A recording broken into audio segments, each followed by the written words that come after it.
In this lesson, we will discuss continuity. So this is a very important lesson. Let's start with the definition. Let C be a real number that is either an interior point or an endpoint of an interval in the domain of f. Okay, the function f is said to be continuous at C if the limit of our function as x approaches C is equal to or the same thing as f of c. So notice that we're saying that a function is said to be continuous at c if the limit is equal to the function value. If the limit is equal to the function value at c. Now, the function is right continuous at c if the limit of our function as x approaches c from the right, okay, is equal to f of c. So notice again the equality between the limit and the function value, but this time it's the limit as x approaches c from the right. Finally, we have the function f is left continuous. I think I'm going to move the board up just a tad here. There, that should be good enough. The function is left continuous at c, or you can say continuous from the left, if the limit of our function as x approaches c from the left is equal to the function value f of c. In light of our definition on continuity, let's look at this graph. We looked at this graph in an earlier lesson. So it would be beneficial for us to look at this once more. First, let's first observe that the domain of this function is from 0 to 4. It's a closed interval from 0 to 4. So we'll be considering values for x within that interval between 0 and 4. The first value I want us to look at is the interior point 1. The interior point 1. The function fails to have a limit at x equal to 1 because from the left the limit is 0, but from the right the limit is 1. So the limit of our function as x approaches 1 does not exist. It does, however, the function does have a left-hand limit and a right-hand limit at x equal to 1. The limit as x values approach 1 from the left is 0. The limit as x approaches 1 from the right is 1. Okay, so but these one-sided limits are different, resulting in this jump in the graph. We would say at x equal to 1, this is a jump discontinuity. This is a jump discontinuity. The function, though, the function value f of 1 is 1. F of 1 is 1, and the limit as x values approach 1 from the right is also 1. Notice that f of 1, I'm going to actually write this down for us. F of 1 is equal to 1, which is also equal to the limit of the function as x values approach 1 from the right. So because of this equality, we can say the function is continuous from the right at x equal to 1. Now look at x is equal to 2. The limit does exist. The limit exists as x approaches 2. As x approaches 2 from both sides, the function values are approaching 1. The problem is that f of 2 is equal to 2. So what we're seeing is the limit of our function as x values approach 2 from both sides is not equal to f of 2. Because of this, we say the function is not continuous at x equal to 2. Okay, let's also look at the interesting value x equal to 4. I had you look at x equal to 1 and x equal to 2 and now x equal to 4 because these are the points at which the graph has a break. The graph has a break here at x equal to 1, has a break here at x equal to 2, and a break at x equal to 4. We'll look at the other points within the domain of f in just a second. So look at x equal to 4. The function does have a left-hand limit at this right endpoint. You remember the domain of the function is from 0 to 4, so 4 is our right endpoint. The function does have a limit, a left-hand limit. As x values approach 4 from the left, the limit is equal to 1, right? But the function value at 4 is 1/2. All right, so once again, we see that the limit of our function as x values approach 4 from the left is not equal to f of 4.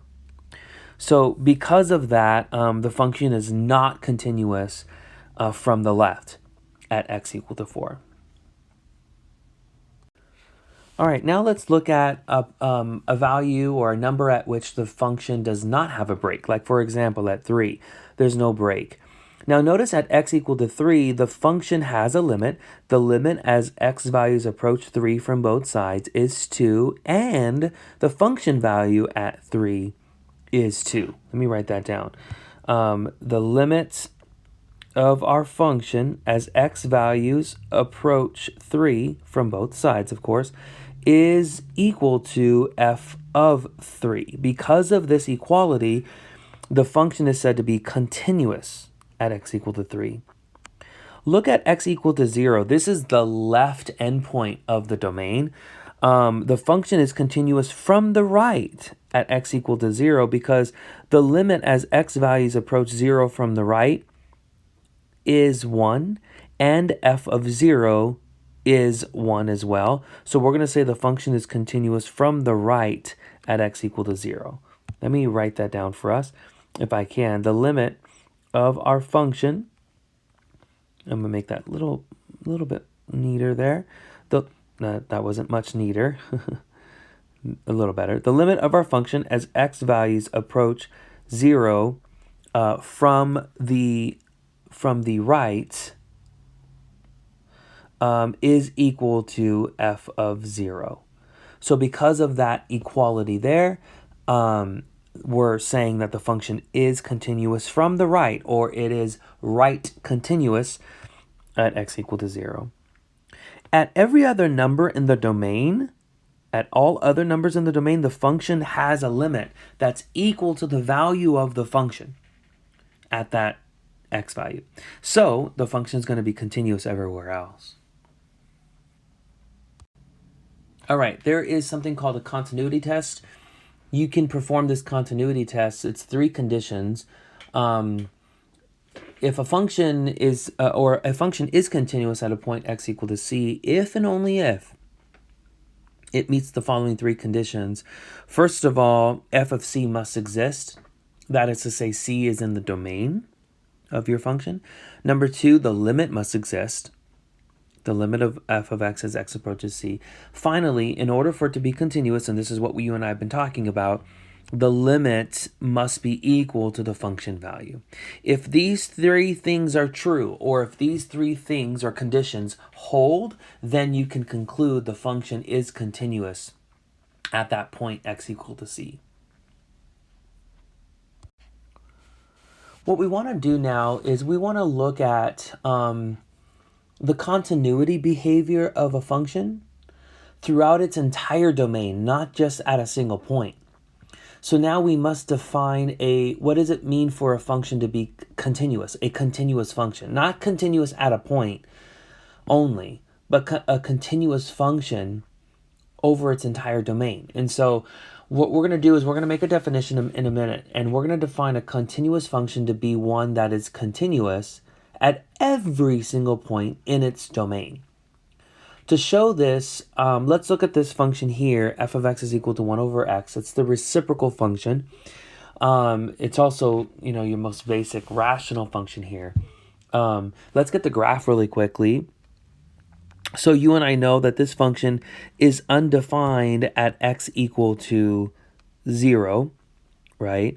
So there is a, what we would say is there is a discontinuity at x equal to 0. And this continuity is not removable, right? It's not a removable discontinuity. So this is what the graph looks like. Each branch gets infinitely close to the y-axis. But notice, please, that the domain, I think I'm going to write this down, the domain of this function is every real number except 0. 0 is not in the domain of this function. So the question is this function continuous at every point in its domain? Now, I know this function is not continuous at 0, but 0 is not in the domain, you see. So what we want to do is it continuous on every point in its domain? And we would say, yes, it is, because the limit as x approaches any value c in the domain is equal to f of c. Over here as well, the limit as x approaches c is going to be equal to f of c. So we would say this function is continuous at every point of its domain. Therefore, it's a continuous function. So please pay close attention to this. This is how you and I are defining what it means for a function to be continuous. And again, when we say a continuous function, we mean it's continuous at every point of its domain. If a function is continuous at every point in its domain, then we say the function is continuous, period. Now let's talk about properties of continuous functions. If you have two functions, say f and g, and they are continuous at x equal to c, then when you add the two functions together, that is the sum of the two functions, f plus g, that function will also be continuous. The difference between those two continuous functions will also be continuous. If you multiply a continuous function by some number, like let's say k, like k times f, that will be a continuous function. The product function, f times g, will be continuous. A quotient function, so f divided by g, will be continuous. You got to be careful here. We have to make sure that this denominator is not 0. So we would have to say provided g of c is not equal to 0. So here we would have to say g of c is not 0, or else that function would be undefined. Powers, so f to the power of, let's say, n, where n is a positive integer, would be continuous. And finally, the nth root of a continuous function f would also be continuous. N here is, again, a positive integer. So all of these functions would also be continuous. Now, what is true is that every polynomial function, let's say the polynomial function is p of x, let's say that's a polynomial function, it's continuous because the limit of a polynomial function as x approaches c is simply p of c. That's how you evaluate the limit of a polynomial function. And this is exactly how we define what it is for a function to be continuous. The same is true of rational functions. For example, let's say q of x, let me just do capital Q. If q of x is a rational function, then that means it is the ratio of a polynomial function, let's say p of x, and let's use lowercase q of x. So if q of x is a rational function, that means the numerator is some polynomial, the denominator is some polynomial. And so we know that the limit of a rational function as x approaches c is simply p of c over q of c. Of course, this is assuming that q of c is not equal to 0, or else the function's undefined. So what we're seeing is that every polynomial function and rational function, they're continuous. It's also true that all 6 trigonometric functions are continuous wherever they are defined. You could even reference the graph of all of your trig functions, and you can get a visual for this. But for example, the tangent function. Let's say the tangent function. The tangent function is defined at every real number except odd multiples of pi over 2. And you'll see, like, for example, if I just show you a quick sketch, something like this. Oops, sorry. Let me redraw my axes right here in the middle. If this is negative pi over 2, if this is positive pi over 2, and if I can just do this really quick, like, you have vertical asymptotes at pi over 2, at negative pi over 2, and every other odd multiple of pi over 2, the function tangent of x is undefined at odd multiples of pi over 2. So the graph, that the graph looks like this, right? So you're going to see that the limit as x approaches c, here, let me just introduce a c value really quickly. Let's say that's c. The limit as x values approach c from both sides is going to be equal to, tangent of c. And so this function is an example of one of your trig functions that is continuous everywhere it is defined. But anyway, so the conclusion is all six trig functions are continuous over their entire domain. Now what's interesting is that we also have continuity of composition of functions. For example, if f is continuous at c, and g is continuous at f of c, then the composition g composed with f, this is a composite function, is continuous at c as well. In this case, f is your inner function, and we need the inner function f to be continuous at c. G is your outer function, and we need the outer function to be continuous at f of c. Then we can conclude that this composite function is also continuous at c. So let's look at an example. Here, the instructions say, show that this function is continuous on its domain. This will be the first of a couple functions that we look at. But notice that we can rewrite this in this function in the form of, let's say, f of x is equal... Actually, let me use h if you don't mind. I would prefer to replace y with h of x. And what I would like for you to consider is that h can be written as the composition of two functions. In other words, h of x, let's say how about g of x, let's let g of x be my outer function, and let's call it the square root of x. And f of x can be my inner function, okay? And we can say that is equal to x squared minus 2x minus 5.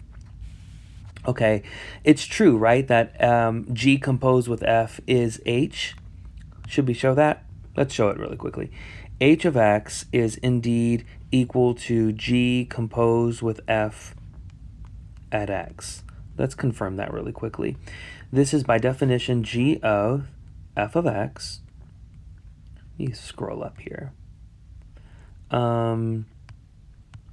Which is equal to g of, and f of x is x squared minus 2x minus 5. And if we substitute that into g, then it's the square root of x squared minus 2x minus 5, which is exactly what h is. Okay, very good. Just wanted to confirm that our function that they gave us can be written as a composite function. Now, I probably want to scroll back up here a little bit, and I'm probably wanting to erase this just so that I can have room to show what I need to show. So let me erase this really quickly. All right, very good. I made some space here. In order for h, function h, which I showed is a composite a composition of these two functions, in order for h to be continuous, we need the inner function f to be continuous. But the truth of the matter is f is a polynomial function. I'm just going to abbreviate polynomial. That implies that f is continuous over its entire domain. F is I'm going to abbreviate, okay? F is continuous over its entire domain. Furthermore, the domain of this polynomial function is all real numbers. So we know for sure this inner function is continuous over its entire domain because f is polynomial. Now, what about g, the outer function? Now, the domain of g is all positive real numbers. So from 0 to infinity, right? Because this is the square root function. So then function g will be continuous then over this domain. F is continuous over all values for x, and g is defined from 0 to infinity, and so g will also be continuous over this domain here. So we know for sure h, which is the composite of these two functions, is continuous over its domain. I would also like to show you a graphical representation. I know a lot of us are visual learners, so consider squaring both sides of this equation. And then consider bringing all your variables on the same side. There, you have it. Now what we can do is complete the square in x. Let's do that really quickly. And y is already a perfect square. We're going to have to add 1 on the right-hand side as well. So this is x minus 1 quantity squared minus y squared is equal to 6. So what we know is that this, graphically speaking, is a hyperbola. It's a hyperbola that is opening, let's see, it's opening left and right, but it is only the positive. Notice that y is the positive. Let's see if I can show this.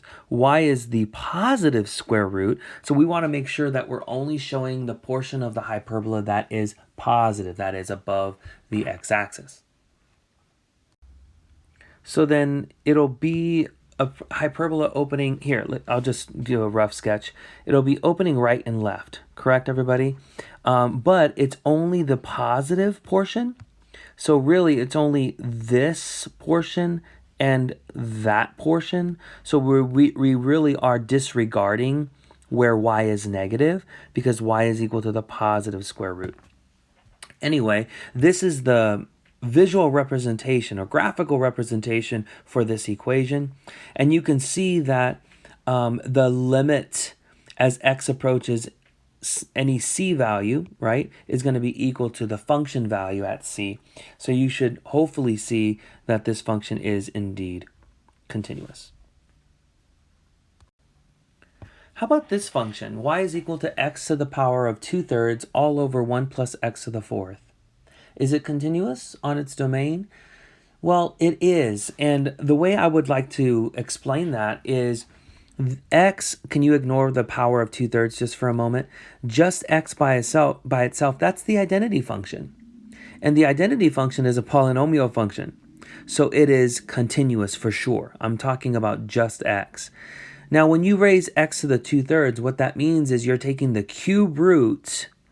Notice you're taking the cube root of a continuous function.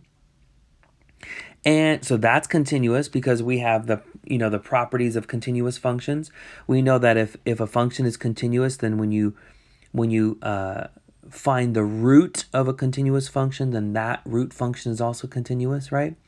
We wrote that down in our notes. So we know the cube root of x is continuous. And then when you square, that's a power, right? So when you square a continuous function, it's also continuous. So we know the numerator represents a continuous function. because you're taking a continuous function, which is the identity function, which is an example of a polynomial function. You are finding the cube root of it, which is still continuous, squaring it, that's still continuous. Now, let's look at our denominator. The denominator is a polynomial function, so it's continuous. It's continuous. It's all positive, by the way. 1 plus x to the fourth is always positive. But it's a polynomial, so therefore the denominator is continuous. So look at this. You have a continuous function up here, and then you have a continuous function down here. So when you divide a continuous function by another continuous function, the quotient is continuous. Isn't that great? Here's a little bit of what I was saying in written form. That way you can have it for your notes. Okay? All right. Great job, everybody.